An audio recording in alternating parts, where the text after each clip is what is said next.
ఎప్పటికీ తన కొంపెట విప్పదు, ఎవ్వరికీ తన గుట్టును చెప్పదు. ఎందుకిలా ఎదురైనది పొడుపు కథ? తప్పుకునేందుకు దారిని ఇవ్వదు, తప్పు అనేందుకు కారణముండదు. చిక్కులలో పడడం తనకేం సరదా?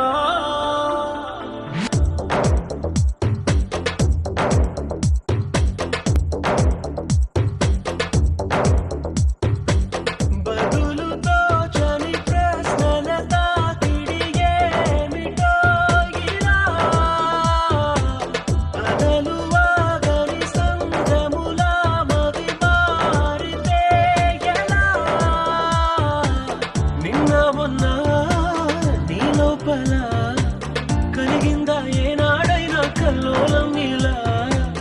ఈరోజేమైందని ఏదైనా ఎందని నీకైనా కాస్తైనా అనిపించిందా?